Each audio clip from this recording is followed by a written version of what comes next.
I think my favourite type of protagonists are the ones who are villains, whether they start out as villains or slowly become villains over the course of the story. The rise and fall of power is one of the most narratively interesting concepts, since it dates back to ancient Greek times.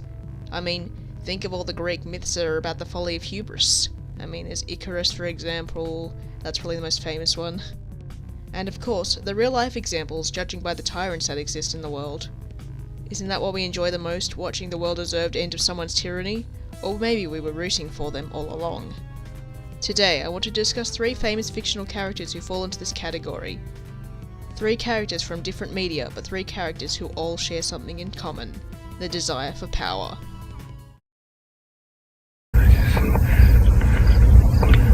I'm not having sex with you right now, Walter. So I'm pretty sure all of you watching will know what Breaking Bad is, but just in case, obligatory spoiler warning for Breaking Bad, and all of the other media mentioned in this video. Also a minor spoiler warning for Breaking Bad spin-off Better Call Saul. Walter White is often brought up as one of the best written characters in television, and for good reason. His character development over the series is both fascinating and devastating. I mean, he starts off the series as a mild-mannered underdog, and comes out the other side as the complete opposite. What makes a man change like this? Ultimately, what brings this on is the news that Walter has lung cancer. This is what changes his life forever. When he realizes he only has 2 years left to live, he wants to secure his family's financial future. But as the series goes on, it becomes about what Walter wants rather than protecting his family. He wants to act like he's being selfless, but truly he's being selfish. Once he gets power and influence, the more he wants. It soon becomes about greed and pride. Nearly all men can stand adversity, but if you want to test a man's character, give him power. This quote from Abraham Lincoln sums it up pretty well. Watching the first ep of Breaking Bad makes you wonder how Walter could ever become a villain. The rest of the series is a test to see how far you'll go with him. Jesse is kind of the opposite in a way, since he starts off as the guy who knows everything to the abused victim, poor Jesse. Just as the quote above says, power changes people, and can make them completely unrecognisable to the people they once were. Are their actions ever justified? Do you think it's worth believing that they can change for the better? For me, the more power they get, the further they fall. Walter's development is greatly written because it's the story of a tragedy. And judging by the ancient Greek texts, we've been reading into tragedies for so long. Walter flew too close to the sun. Something similar happens with Mr. Jimmy Better Call Saul McGill. Starting off as a small-time lawyer, we see how he becomes the notorious criminal he is over the duration of the series. This is influenced by many things, one of them being his kind of abusive brother. But much like Walter himself, he is affected by the desire for power. And much like everyone else, he loses everything. Leading into another popular fictional character that was changed by power. I'll take a potato chip and eat it. First things first, Light Yagami is a bit different from the other 2 guys here. Aside from being like a lot younger than them, I guess. For one, as soon as he gets the Death Note, which basically gives him godlike powers, he becomes wicked instantaneously. However, like the other 2, he believes everything that he is doing is for the greater good, or at least that's what he tells everyone. An interesting thing that all 3 of the guys here have in common is protecting their families. Even after Light gets his Death Note, he genuinely still cares about his family, which is interesting since he doesn't care about anyone else. Walter's original goal was about his family, and he still cares about his children throughout the series. His last move was to give his children his remaining cash. Much like the others, Light eventually reaches his demise. A test of all these characters to see how far you'll stick with them as they do their evil deeds. Light's actions get more and more evil as the series goes on, as well as the insane amount of people he lies to and manipulates. While the other 2 obviously don't have literal godlike powers, they sure come to act like they do. Light also really shows the sadistic part of having power, especially when he arrogantly reveals he is a killer before taking someone's life. This is what leads to his downfall, pride. His arrogance is what leads the investigators to figure out who he really is. He reveals himself because he's just so proud of himself.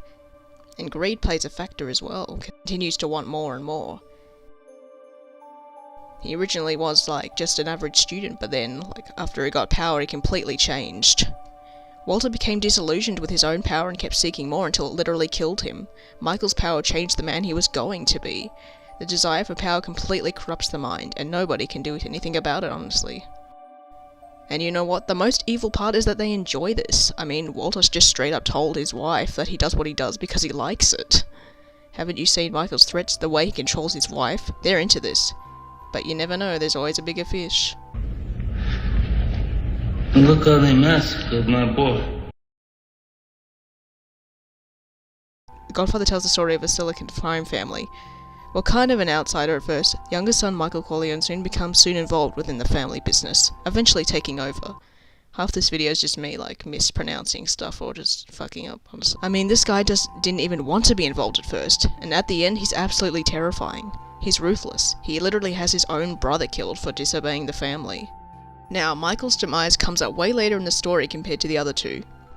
However, just like Light and Walter, it's definitely after a big fall.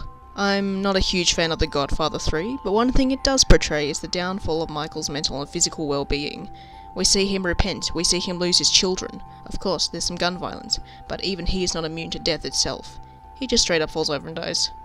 Much like Walter, Michael's life suddenly drastically changes, and he realizes he has to step up and get involved in the family business, which he's been trying to avoid for so long. But before long, he rules with an iron fist, taking out his allies, always putting family first. And if family betrays, he kills them, just like a tyrant. Once again, amazing writing shows how a mild-mannered soldier can become a mob boss without breaking a sweat. This is why I enjoy these characters so much. Their character development is just incredible to watch. Also, I feel sorry for the women in all of these. I mean, Kay lost her children to Michael, Skylar did some stuff. And don't get me started on the women in Death Note. That's an L right there.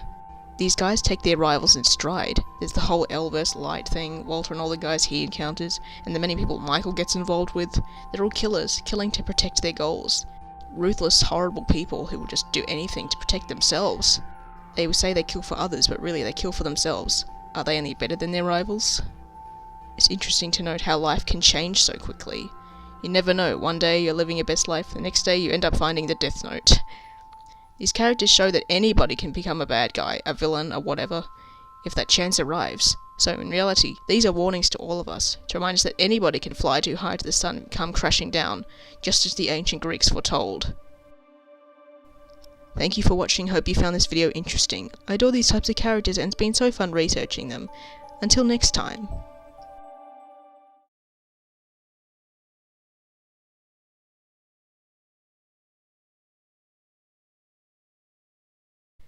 The guise of selfishness is